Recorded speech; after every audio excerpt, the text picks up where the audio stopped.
성령의 9가지 열매는 인품이고 성품이다.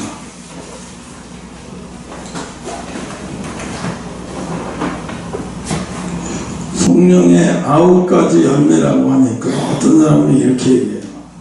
난 9가지 중에서 6개는 있으니까 이 정도면 충분한 신앙인 거야. 이거는 나눌 수가 없는 거예요. 9가지란 말은 이거는 진짜로 9가지라는 얘기가 아니에요.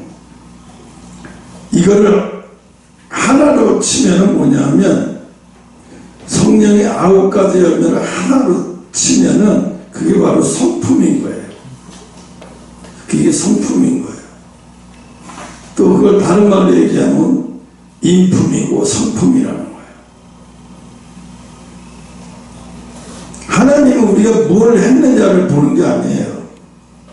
사람들은 흔히 이렇게 생각할 수가 많아요. 신앙이 좋은 것은 말이야, 기도를 많이 하는 거, 능력이 있다는 거, 이거는 말을 잘하는 거라고 생각하는 사람이 많아요. 되게 그래요. 그러나 하나님은 우리를 보실 때 뭘 보시느냐? 제가 성령의 9가지 열매를 다 행하나? 지금 6가지만 하네? 이걸 보시는 게 아니에요. 그래서 하나님은 우리가 무엇을 하느냐보다 우리가 어떤 사람이 되었느냐, 네가 지금 어떤 사람이 되어 있느냐, 너 지금 어떤 사람이 되어 있지? 네 모습 봐. 네가 지금 어떤 사람이 되어 있냐? 하나님이 이걸 보신다고요. 그래서 능력은 순간이지만 성품은, 능력은 순간이에요, 사람이.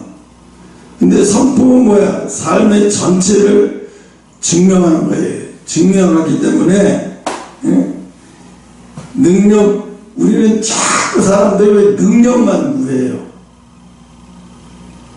이 능력만 자꾸 구하는데 능력이 전부가 아니라는 거예요. 예수님은 이렇게 말씀하셨어요. 마태복음 7장 16절에 그들의 열매로 그들을 알리라. 그들의 열매로 그들을 알리라. 뭘로 알아요? 열매로 안돼요. 그럼 열매, 아까도 얘기했잖아. 열매, 성령의 9가지 열매. 난 6개까지 하는 것도 죽을 것 같이 힘들어. 난 7개까지 하는 것도 죽을 것 같이 힘들어. 그건 잘못된 얘기예요.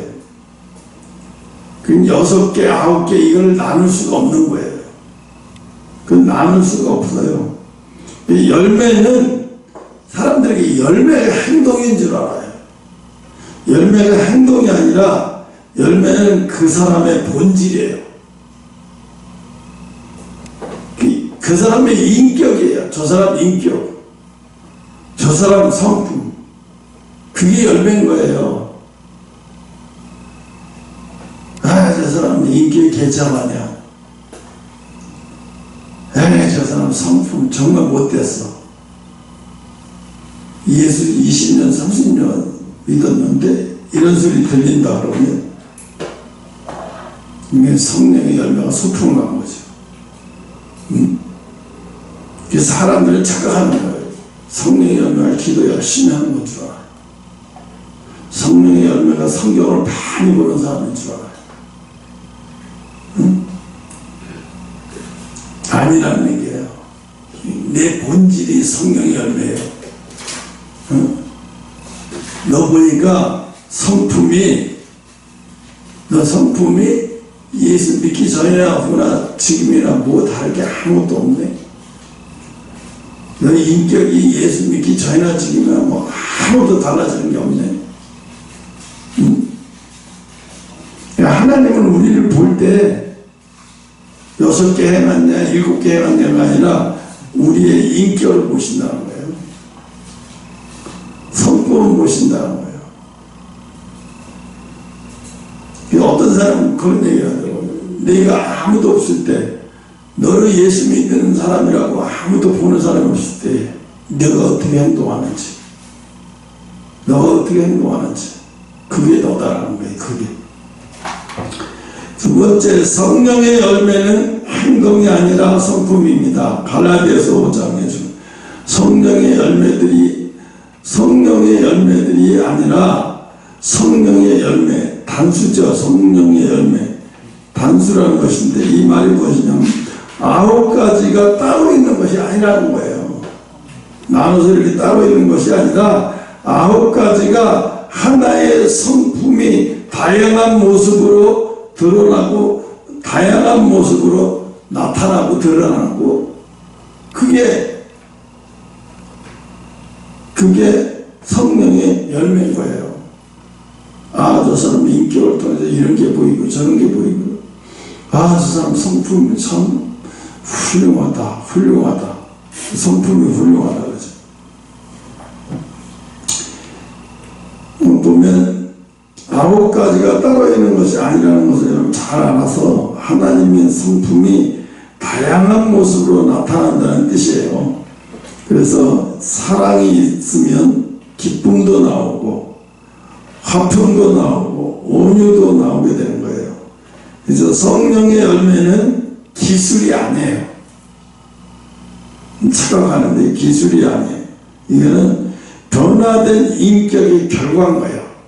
성령의 열매는 내가 변화됐다고 하는 인격을 통해서 나타나는 거예요.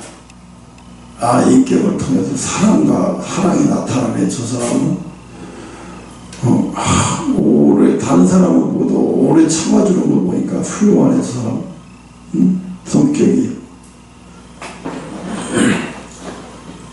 그래서 변화된 인격의 결과가 성령의 열매다.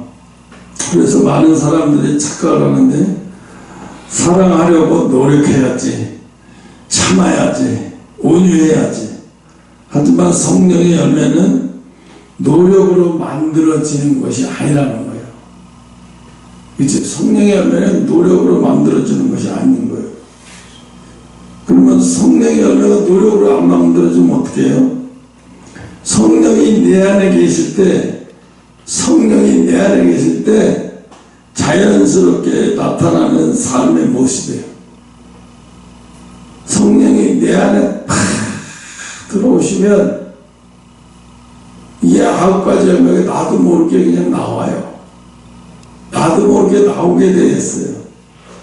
네, 우리가 그러잖아. 성령으로 그렇게 사로잡힐 때는 뭐든지 다 주고 싶고, 웬만한 것도 그냥 다 용서가 되고, 어떤 것도 다 그냥 기다려줄 수 있고 참을 수도 있고 다 할 수도 있는 것 같아. 그러니까 어떻게 얼마나 자유로워지는지 몰라요. 왜? 어떤 것에서 집착하지도 않아요. 다 기다려지고 다 참아지고 다 자유로워지는 것. 너무너무 자유로운 거에 성령의 열매가, 성령의 강력한 성령에 내게 임하면 왜 자유로워지냐? 그 자유로워지는 이가 바로 성품이 바뀌어버리니까 자유로워지는 거예요. 성품이 확 바뀌어버리니까 자유로워지는 거예요. 그래서 성령이 확 사로잡힐 때는 어떤 때는 성령이 뜨겁게 사로잡힐 때는 나하고 세상이 다 달라져 보이고, 모든 사람들이 다 이뻐 보이고, 세상에 화낼 일이, 왜 이렇게 좋은 세상에 화낼 일이 있어 할 정도로 세상이 다 지나가는 사람인데 발바닥도 미안해, 지겨만 피우도 미안해 할 정도로. 왜? 성령이 저 사람을 지배해버리니까 저 사람의 본질이 바뀌어버리는 거야. 인격이 이렇게 좀 훌륭한 인격이 막 나오고 훌륭한 성품이 막 나오는 거예요. 인간이 막 노력해서 만들어지는 게 아니에요. 그래서 예수님이 성령이 임할 때까지 기도하라고 그랬잖아요. 성령이 임할 때까지. 그래서 성령이 내 안에, 여러분 안에 계실 때 자연스럽게 나타나는 삶의 모습이 바로 성령의 열매인 거예요.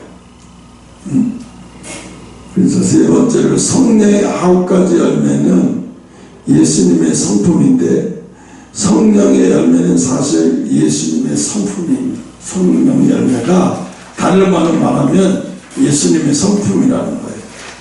그래서 성령이 우리 안에 계시면 우리는 점점 예수님처럼 변해가는 거예요. 예수님처럼 닮아가고, 예수님의 제자가 그냥 내가 제자 하려고 하는 것도 아닌데 예수님을 따라가고 점점 닮아가니까 제자가 되는 거죠. 응? 너희가 내 제자가 되라고 그랬지, 제자.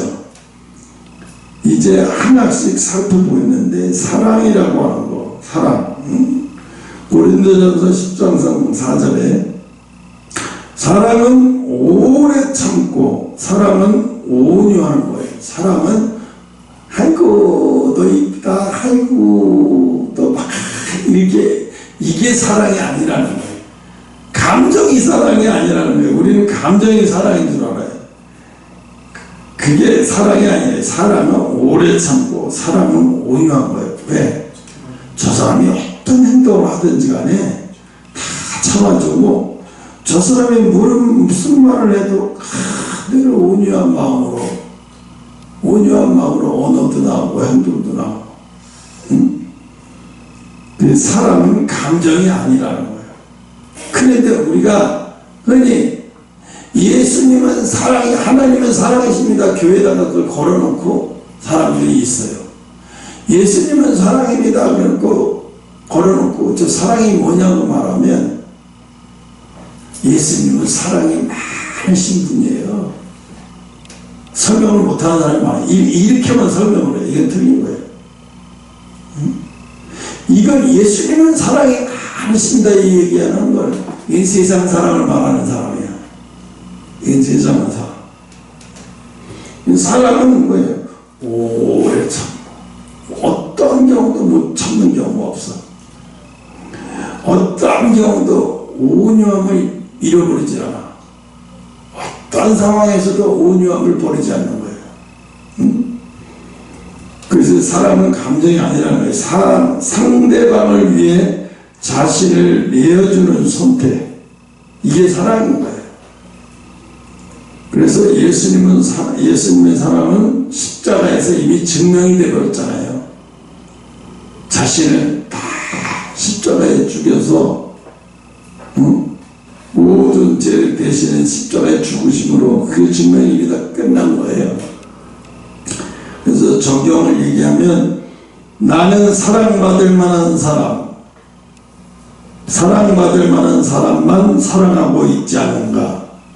맞아요. 여러분이나 저는 그렇죠. 사랑받을 만한 사람만 사랑하고, 응? 온유함으로 대할 수 있는 사람에게만 그렇게 온유함으로 대하지, 조건 없이는 안 돼. 나는. 왜? 그래도 사랑받을 만한 사람한테 사랑을 해야 되고, 온유로 대할 수 있는 사람한테 온유함을 대해야지. 내 인간 말종한테 내가 어떻게 사랑을 대? 이렇게 얘기하면 대개는 나 그래요. 상대방에 따라서 사랑으로 대해야 되고 온유로 대해야 되고, 논리가 상대방에 대해서 상대방을 통해서 결정이 되는 거예요. 이건 잘못된 거죠. 응? 그래서 조건 없이 사랑하고 있는가. 응? 사랑을 분명히 사랑은 감정이 아니라고 얘기하고, 이제 두 번째 희락에 대해서 요한복음 15장 11절에 내 기쁨이 너희 안에 있어 그랬어요. 기쁨은 상황이 아니라는 거예요. 우리는 기쁨이 이런 상황이 오니까 정말 기쁘네. 내 상황이 이렇게 변해버린 게 너무 좋네. 자꾸 상황을 얘기해요. 상황에 따라 기쁨이 있고 상황에 따라 기쁨이 없어지고 막 이래. 근데 사실은 희락은 상황이 아니라는 거예요. 하나님과의 뭐예요? 관계에서 나오는 거예요. 희락이. 상황에서 나오는 것이 아니라 관계에서 나오는 거예요. 하나님과의 관계에서 나오는 게 희락인 거예요. 그럼 뭐예요? 상황에 따라서 기뻐지고 상황에 따라서 안 기뻐지는 게 이건 내가 인간적인 거지 이게 하나님 보시는 사랑이 이게 그 희락이 아니구나. 응? 하나님과의 관계와 돈독하면 희락에 늘 희락이 나오게 돼 있다는 거예요. 그래서 환경이 무너져도 기쁨이 있는 사람이 진짜 신앙이라는 거죠. 그게 진짜 신앙이에요. 와, 저 사람 어떻게 저 환경에서도 저렇게 기뻐할 수 있지? 대단한 인격이네. 대단한 성품이네. 그죠? 응? 그래서 희락에 대해서 얘기해서 희락은 관계에서 나오는 것이다. 응? 세 번째, 화평이라는 것에 대해서 얘기할게요. 화평. 화평 요한복음 14장 27절에 내가 너희에게 평안을 주노라. 세상에 주는 평안은 조건이 좋아야 유지돼요. 그죠? 그러나 하나님의 평안은 상황과 상관없이 유지된다. 상황과 상관없이 유지되는 게 하나님이 주시는 평안이라는 거예요. 그래서 우리가 기억해야 될 것은 하나님이 주시는 평안, 이거는 상황에 따라서 달라지는 것은 하나님이 주시는 평안이 아니구나. 그러니까 어떤 상황에서도 평안을 잃어버리지 않는 게 그게 중요한 거예요. 그러니까 평안을 잊어버렸냐 안 잊어버렸냐는 하나님을 내가 얼마나 신뢰하느냐에 따라서 평안이 유지될 수도 있고 안 유지될 수도 있어요. 왜? 내가 예를 들어서 이런 죄를 졌어. 이제 하나님이 나를 가만두지 않을 거야. 나를 좁혀버리고 이제 엄청난 불효한다 하시겠지. 이건 자꾸 잘못 알고 있는 거죠. 그리고 그런 생각에 붙들리면서부터는 평안이 없어져 버려요. 초조해지고 불안해지고. 근데 어떤 사람은 실수를 해서 넘어지는 일이 생겼는데도 평안이 안 없어지고 또 유지되고 싱글벙글해요. 야, 너는 어떻게 넘어져 놓고도 하나님이 두렵지도 않냐? 하나님이 왜 두려워? 나는 하나님을 신뢰하는데 어떤 경우도 그분은 신뢰를 하기 때문에 내가 넘어졌다고 해서 내 평안이 없어지거나 그런 일은 없어. 예를 들어서 입양 왔어요. 한 아이가 입양, 그 집에 입양 가가지고 잘못했다고 자기가 잘못을 해놓고 늘 불안해하는 거예요. 왜? 내가 잘못한 것 때문에 언제 또 입양을 파행할지도 몰라. 언제 파행하지? 언젠가 파행하겠지. 이 사람이 양부모에게 신뢰가 없으니까 늘 불안한 마음으로 사는 거예요. 근데 반대로 실수를 해서 양부모한테 야단을 맞아서 혼났어. 그런데도 늘 마음에서 평안하고 얼굴이 밝아. 친구가 야, 너는 네 양부모가 두렵지도 않니? 너 어저께 도둑질에 걸렸잖아. 너 네 양부모가 언젠가 너 파행할까봐 겁았나? 에이, 난 겁았나. 왜? 우리 부모 양부모님은 그럴 사람 아니거든. 어떤 경우도 내가 잘못했다고 해서 나를 버릴 사람이 아니야. 그래서 나는 내가 잘못했을 뿐이지 우리 양부모가 나를 버린다고 생각해. 절대 그런 건 없어. 그분들을 나는 신뢰하기 때문에 그럴 일은 없어. 그쵸? 죄를 지고 넘어져도요, 마음에 흔들리지 않는 것은 내가 하나님을 향한 신뢰 때문에 그런 거예요. 하나님을 내가 신뢰하지 못하면 조금만 넘어져도 그 다음부터 두려움 견디지 못하는 거예요. 하나님은 아무리 살고 옛날이나 지금이나 변함없이 우리를 사랑으로 보고 계신데 우리가 문제인 거예요. 우리가.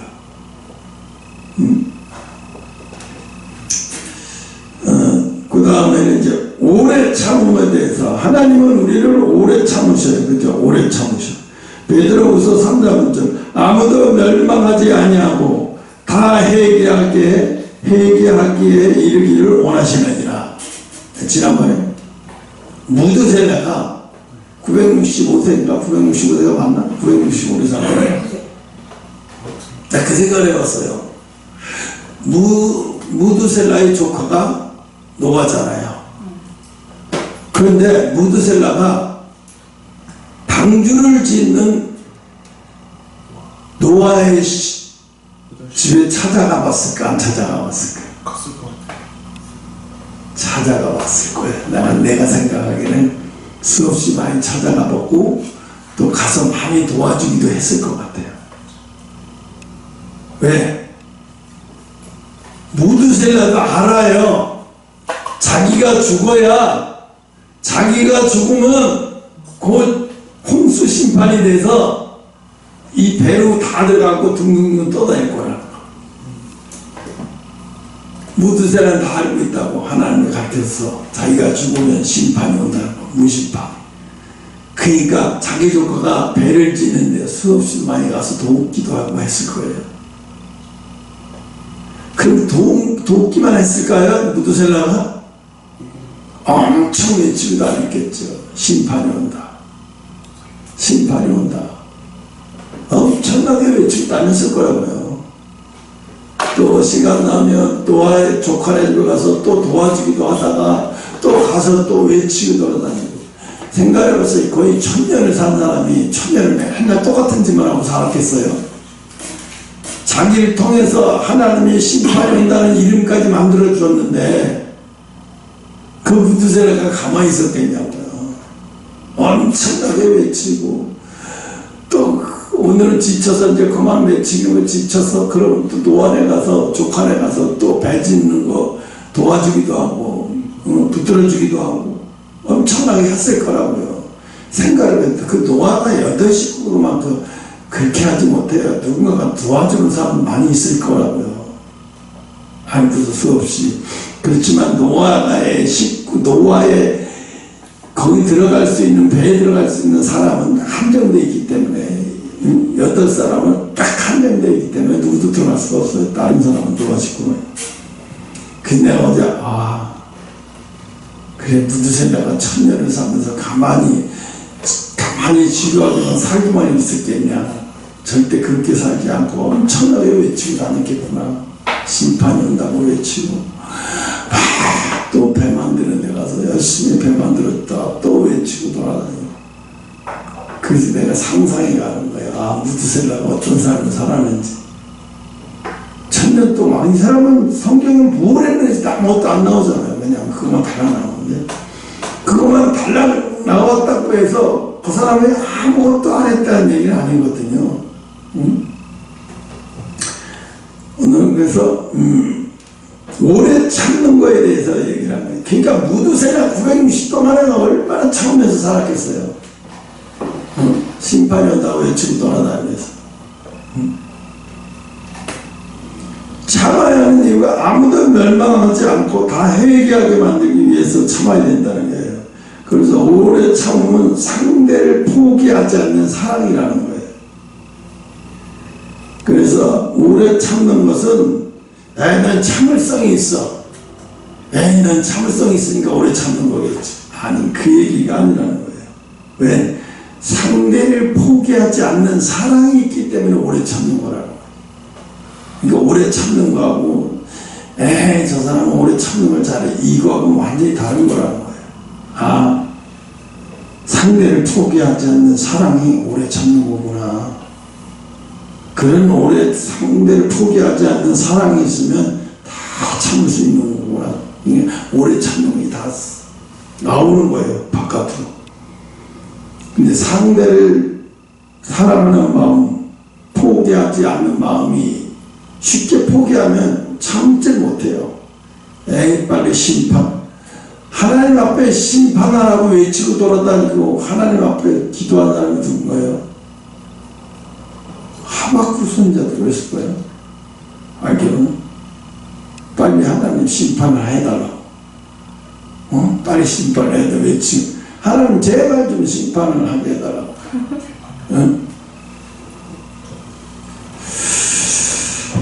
다섯 번째는 이제 자비에, 자비는 상대의 아픔에 반응하는 마음인데, 상대의 아픔에 반응하는 마음인데, 우리가 선한 사마리아인 알잖아요, 그죠?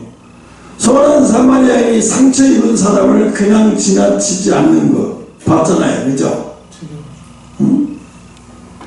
이게 왜 그냥 도둑 맞아서 마실자야 되고 피가 줄줄 흘리면서 모든 거 다 뺏기고 그러고 버려졌는데, 그를 보더니 사마리아 사람은 그냥 안 지나가요. 다른 사람들은 다 그냥 지나가 버렸어요.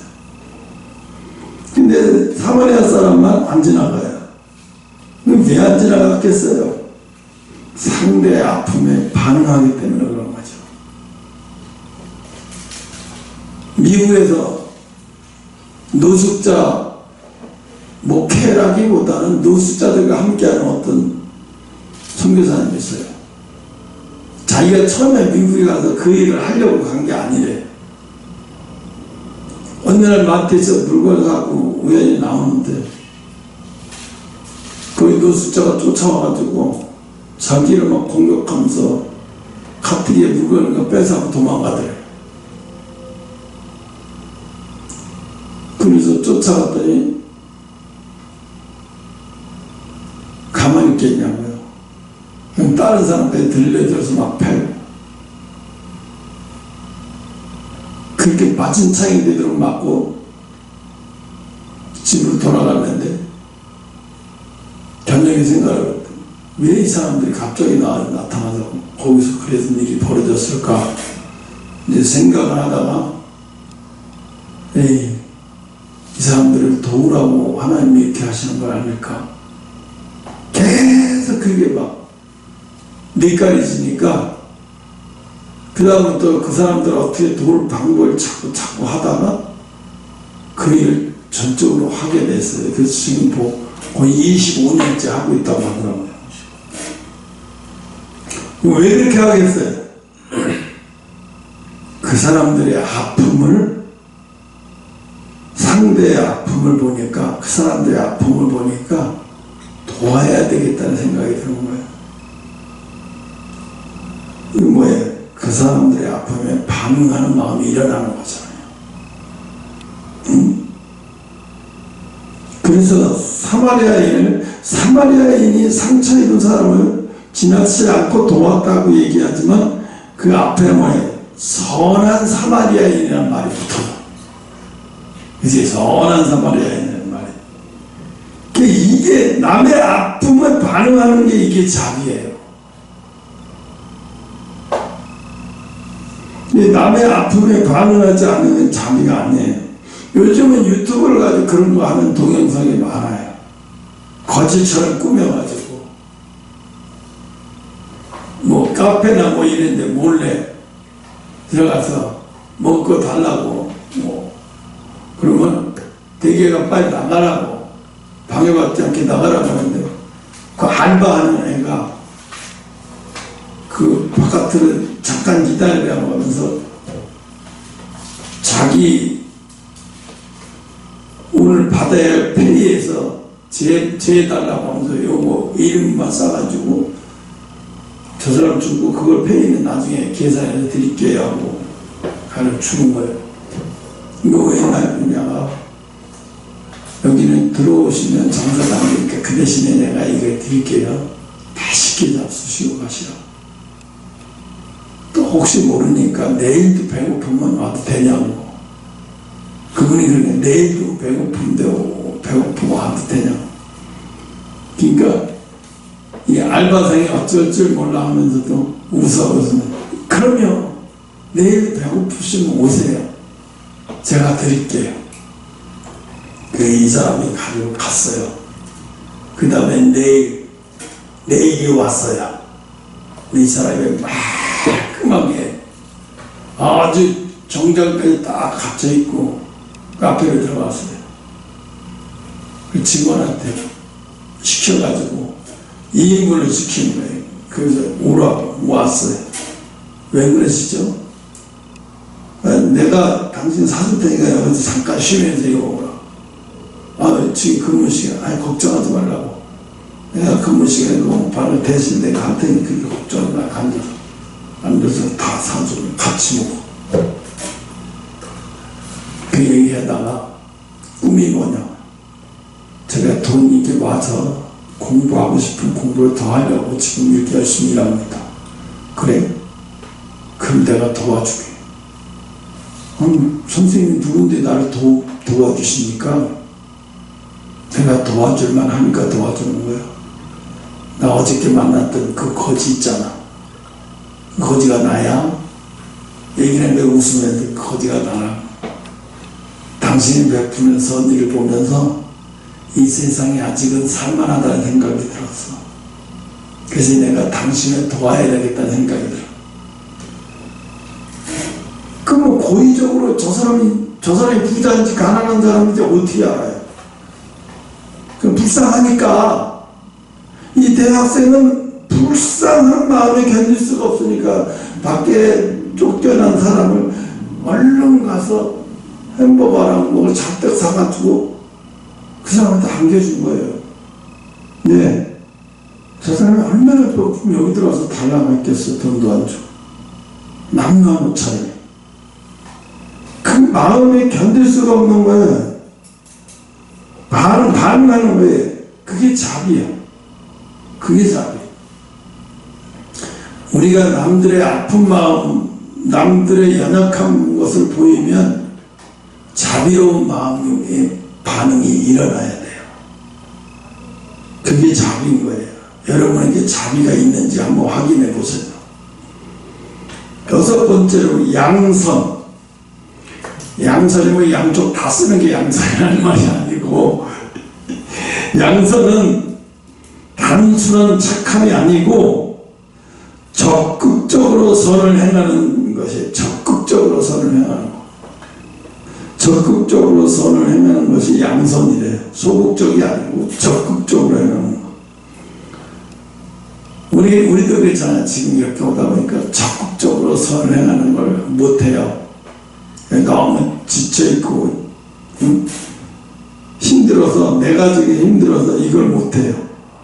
그런데 그냥 단순하게 선을 행하는 게 아니라 아주 적극적으로 착함을 행하는 거예요. 선을 행하는 거.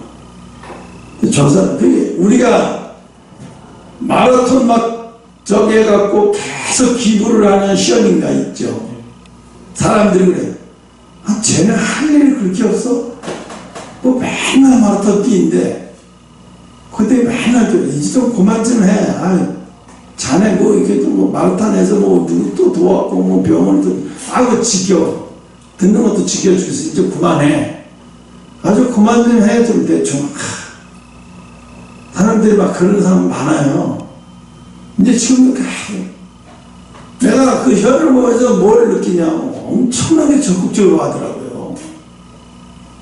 자기 주변 사람들도 계속 거기 동참하게 만들면서 엄청나게 적극적으로 해요. 그래서 마라톤 뛸 때마다 기업에서 엄청난 후원을 받으니까 그 후원 받은 후원 가지고 사람이 많이 뛰면 많이 뛸수록 후원이 더 들어오니까 광고도, 그리고 그거 가지고 그걸 또 어려운 사람한테 다시 또 돕고. 그 친구는 막 양선이 대단한 사람이더라고. 아주 적극적으로. 벌써 20년 이상 하고 있잖아. 계속 그 일을요. 그 양선이에요. 아주 적극적으로 하고 있잖아요. 어쩌다 한두 번 하다가 크리스마스는 1년에 한두 번 하다 마는 게 아니에요. 저 사람 1년 내내 그렇게 하더라고요. 아주 적극적으로. 그게 바로 양선이라는 거예요. 계속 적극적으로 하는 거야. 아주 착한 일을, 선한 일을. 예, 마지막 일곱 번째 마지막이 아니죠. 더 있죠. 충성이라는 말. 누가복음 16장 10절. 지극히 작은 것에 충성된 자. 충성이라는 거는요, 그냥 내가 함께 해줬어, 이게 충성이 아니에요.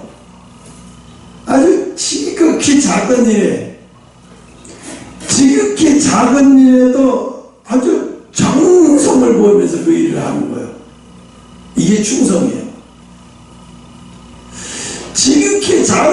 애도한테 온갖 정성을 다 기울여서 그걸 하는 거. 이게 충성이에요. 하나님이 우리에게 뭘 보는지 하면 작은 일에도 얼마나 자기의 모든 역량을 다 발휘해서 거기에 매달리면서 주도면밀하게 하는지 그걸 제가 충성된 종이구나. 충성된 이걸 보는 거예요. 충성이라는 말이. 여러분이 지금까지 생각했던 그 충성이 아니에요. 얼마나 충성이요. 충성을 보는 거예요. 충성을. 그래서 내가 지극히 작은 것에 충성된 자. 이 지극히 작은 것에도 자기 마음과 모든 것을 다 해서 거기에 집중해 주는 거예요. 집중하는 거예요. 그게 충성된 자라는 거예요. 우리 보통 어때요? 어떤 사람은 그건 내가 할 줄 아는 일이야. 해봤어. 그러면서 건성건성해 그 일을. 이게 충성된 자가 아닌 거예요. 특히 작은 일에도 자기 마음과 생각을 보통 다해서 정성을 다해서 주도면밀하게 그 일을 해. 그게 충성이라는 거예요. 하나님은 그런 걸 보고 네가 작은 일에 충성하였도다.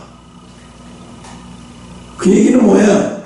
내가 그걸 통해서 네가 얼마나 충성된 자를 봤어. 그렇기 때문에 넌 어떤 일을 갖다 맡겨도 넌 충성되게 할 거야. 그런 사람의 대표적인 인물이 요셉인 거예요.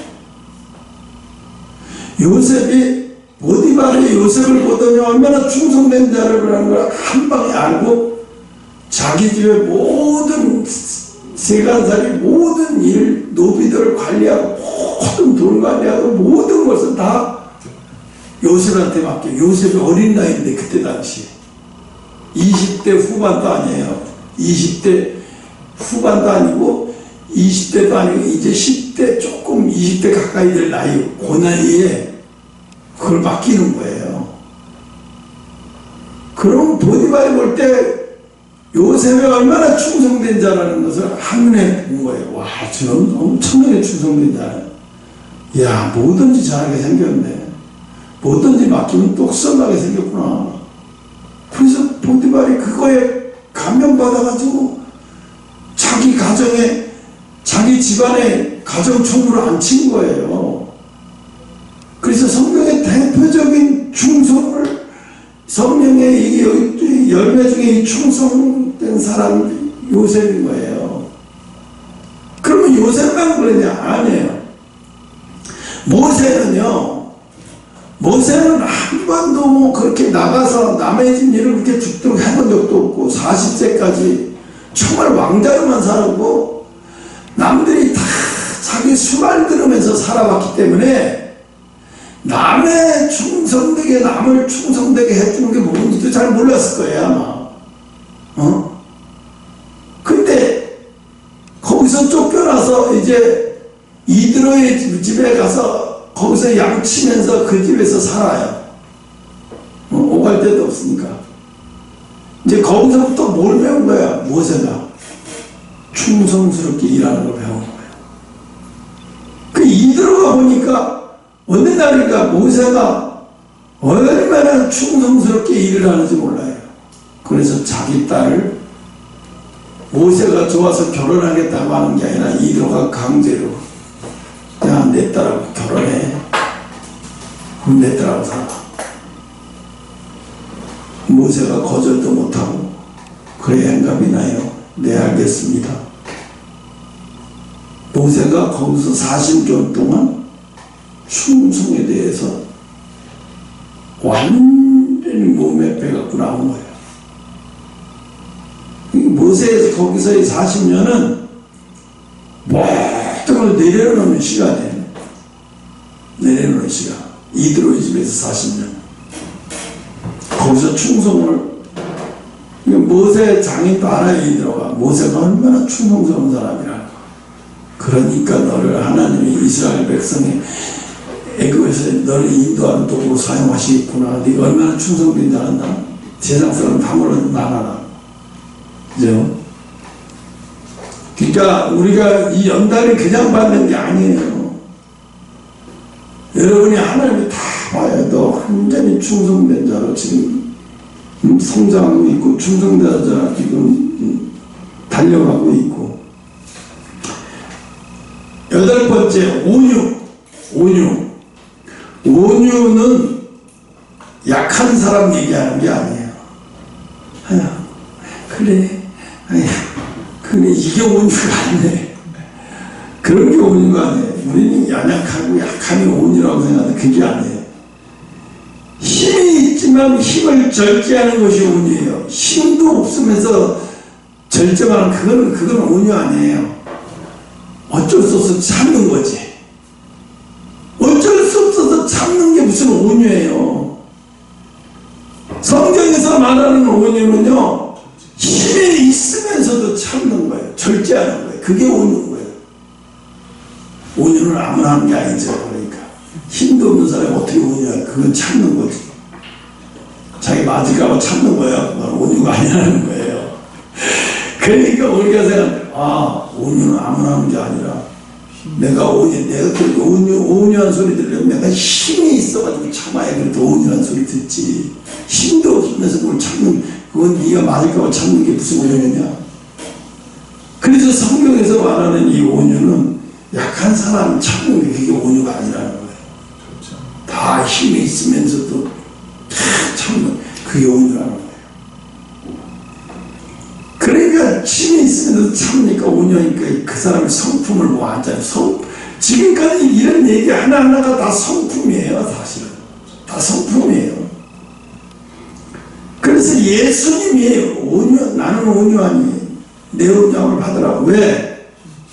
예수님은 전능하신 분이잖아요. 예수님은 전능하신 분인데 참아요. 그래서 아버지요, 저들이 나를 십자가에 못 박아 저들을 죽여주시옵소서가 아니라 저들의 죄를 저들에게 돌리지 마옵소서 얘기하면서, 예수님이 힘이 없어서 그러는 게 아니라 힘이 있으시면서도 저들을 불쌍히 여겨달라고 몰라서 그런다고 얘기하잖아요. 이게 온유라는 거죠. 예수님이, 그래서 예수님 안에는 성령의 아홉가지가 다 계시는 분이시구나. 우리 예수님은 완전히 아는 거예요. 그리고 그분의 신이시니까 아니에요. 인간의 성품과 똑같이 가지고 있기 때문에 그분도 십자가 매달면서 아프고 자저좀 상하고 그게 다 똑같아요. 그러면서도 온유하기 때문에, 온유가 계시기 때문에 그렇게 하시는 거예요. 아홉 번째, 이제 절제는 자신의 다스리는 능력이라는 거 다 알잖아, 그죠? 절제는 자신의 다스리는 능력. 근데 어떤 거? 욕망, 감정, 말, 행동을 통제하는 힘이 절제라는 거예요. 그래서 예수님이 그런 얘기를 했어요. 야, 너희들 결혼해. 왜? 욕망을 절제 못할거든 결혼을 해라 그랬어요. 욕망을 절제 못할거든 결혼해라. 왜 결혼해라고 강요를 해? 욕망을 절제 못해서 죄를 짓는 것보다 결혼해서 욕망을, 부부관계를 다 가지면서 하니까 욕망을 다 컨트롤이 되잖아요. 그건 죄가 아닌 거예요. 그러니까 그러지 말고 결혼하라는 거예요. 그러나 욕망을 절제할 수 있을 그런 능력이 있으면 결혼 안 하고 하나님을 하는 게 더 자유롭단다. 그래서 결혼은 하는 것도 잘하는 거고 안 하는 것도 잘하는 거래요. 단지 뭐 차이냐면 내가 욕망을 결제할 수 있는지 없는지, 거기에 그걸 보면서 내가 결혼을 해야 될지 말아야 될지 거기다 변경되고, 나는 내가 보니까 평생 이렇게 살기는 나 이 욕망을 감당을 못할 것 같아서 결혼하는 게 맞아요. 근데 나는 이 욕망 하나는 어떠한 경우도 다 그 어떤 사람이, 그러니까 지금 누구죠? 그 바퍼 목사분 누구죠? 최일도라는 학생이 신학생이었어요. 근데 천주교 수녀를 보고 뿅 가버렸어요.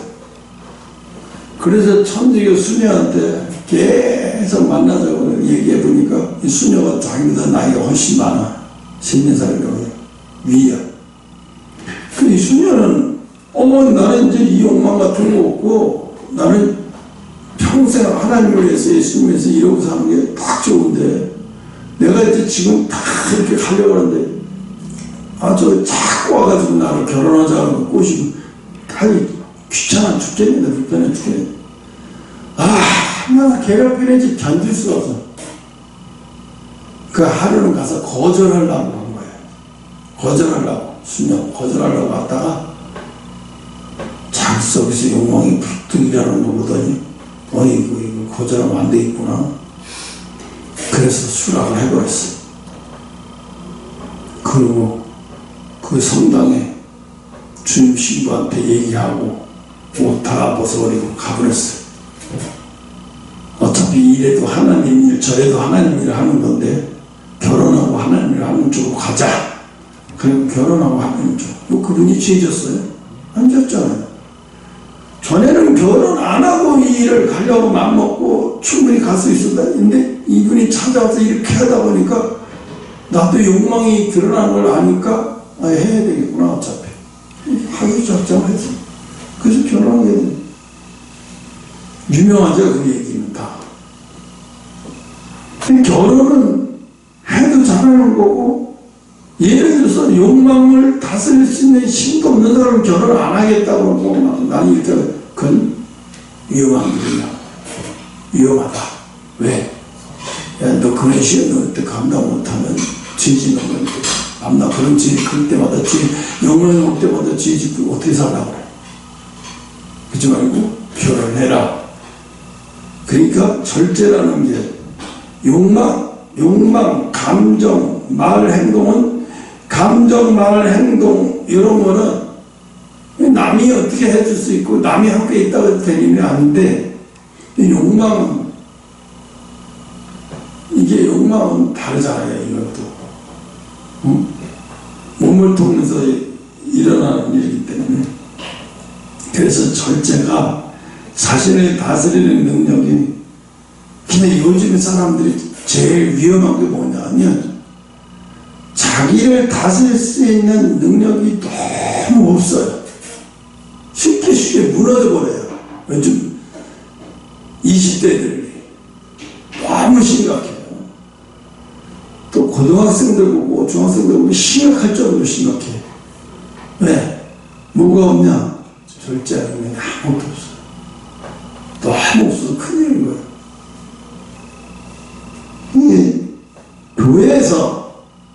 교회에서 이런 훈련을 시키고 또 믿음의 가정들 이런 훈련을 시켜줘야 되는데 이제 다 엄마 아버지도 나이롱 집사, 나이롱 장로다, 나이롱 목사 이렇게 돼버리니까 안 되는 거예요. 교회들이 그냥 많이 모이는 거에만 거기다 포인트를 맞추니까 애들이 영혼이 달라지고 애들이 영혼이 성장하는 걸 봐야지. 마음이 성장하는 걸 봐야 되는데 많이 모여있는 아무리 겉에 보이는 거 봐야 자꾸 거기다가 거기다가 자꾸 성장을 맞추는 거야. 하나님은 수에다가 성장을 네가 이만큼 모였으니까 많이 성장했다고 얘기하시지 않아요. 질을 보시는 거예요. 천국에는 질이죠, 수가 아니에요. 그래서 절제라는 게 이게 정말 중요한 거다. 동계. 그래서 이 네 번째, 9가지 다 했어요. 그래서 네 번째 중요한 질문. 왜 우리는 열매가 없는가?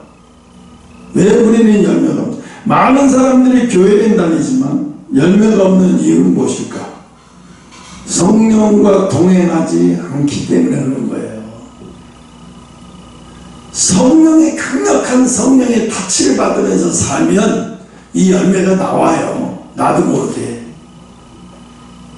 강력한 성령의 나를 지배받으면서 내가 살면 이 9가지 열매가 나온다니까요. 나도 모르게 나와요. 그래서 이 성령의 9가지 열매는 내 노력으로 되는 게 아니에요. 그냥 강력한 성령이 임하면 나도 모르게 나오는 거예요. 이런 행동이 다 나오는, 이런 열매가 바깥으로 다 나오는 거예요. 그 이제 강력한 성령의 은혜를 받은 사람이 바보 같잖아요. 항상 웃잖아요. 늘 웃고, 하나님 일에도 늘 웃고. 근데 어떻게 성령의 열매가 나오는 거예요. 자동적으로 되는 거예요. 되는 거. 여러분, 나무가 노력한다고 열매가 맺어져요? 나무가 노력한다고 열매가 맺어지는 게 아니에요. 되는 거예요. 되는 거. 그죠? 응?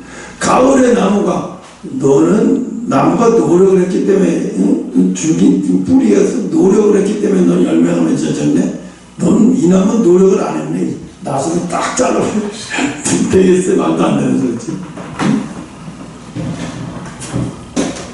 그래서 열매가 없는 거는 성령과 동행하지 않기 때문에 그러는 거예요. 갈라디아서 5장 10절 성령에 따라 행하라 그러는 거예요. 행하되 뭐예요? 성령과 함께 따라, 성령을 함께 따라, 성령과 함께 가라는 거예요. 그래서 예수님이 부활하시고 승천하기 전에 너희들 모였을 때 성령을 받을 때까지 절대 가면 안 된다. 아주 신신당부하신 이유가 거기 있는 거예요. 그래서 열매는 맺으려고 노력해서 생기는 것이 아니라 성령과 동행할 때 생기는 것이다. 나도 모르게 방구가 나오잖아요. 생리적으로. 내가 깨야지 해서 뛰는 경우도 있지만 내 의지와 상관없이 나오는 건 방구가. 이거 마찬가지로 9가지 열매는 내가 해야지 해서 되는 게 아니라 나도 모르게 만들어지는 거예요. 나오는 거예요. 그래서 나무는 열매를 만들려고 애쓰지 않는다. 뿌리에 연결되어 있기 때문에 자연스럽게 열매가 맺히는 것이다. 우리도 마찬가지예요.